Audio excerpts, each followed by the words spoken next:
Mexican drug dealers and money launderers, crooked cops, shifty lawyers, corrupt judges, murder. A family is lost, plotting, revenge, street-level gritty violence, and souls as dark as the clothes worn by this anti-hero. No, I'm not talking about the Punisher, even though the similarities in this story are uncanny. So, does Peppermint deliver on the intensity and action hinted at in the trailers? Or should we enjoy some spearmint instead? Either way, we've got fresh breath. All right, let's get into this review.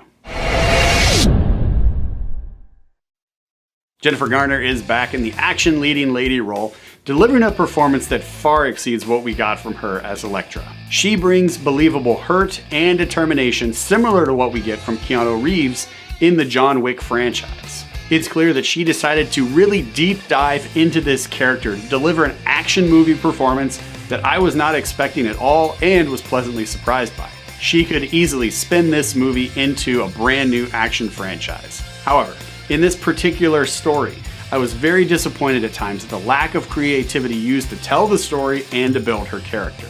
The story in this film, almost beat for beat, felt incredibly similar to Marvel's The Punisher. But again, setting that aside and just looking at her performance, Jennifer Garner does deliver a pretty entertaining action movie performance. So in The Punisher, Frank Castle's family is killed by the mob. He, a war veteran, exacts revenge on them by using his skills in combat. Here, Riley North is just your average working class wife and mother. She sees her family gunned down one evening, and then after the trial is over, she disappears because she actually goes out throughout the world, across the globe, to learn how to fight and use guns. Then, on the 5-year anniversary of her husband and her daughter's death, she comes back into town to exact revenge on the guys that killed her family, as well as everybody that was involved on getting them released from the trial, so that they could go back out into the street and kill some more. Oh, also, Riley and the Punisher both have vans that they keep their gear in.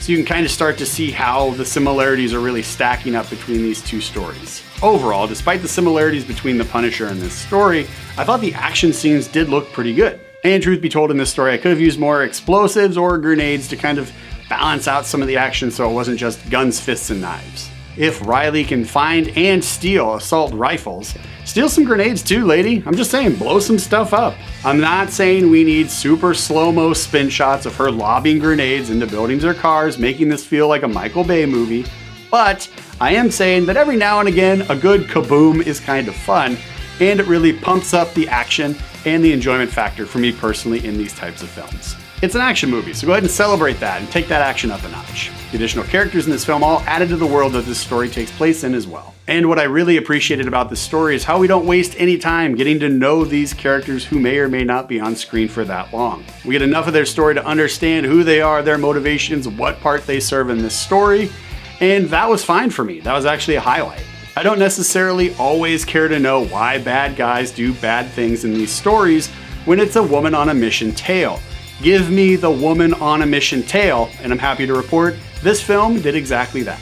Peppermint is playing at your local movie theater right now, and if you enjoy action movies that move at the speed of action movies, you'll probably enjoy this one.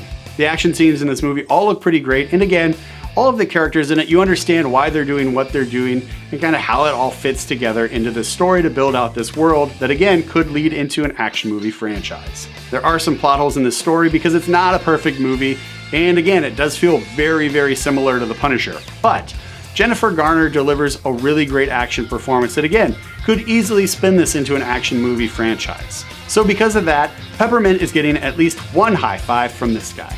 Peppermint is playing at your local movie theater right now. Check it out.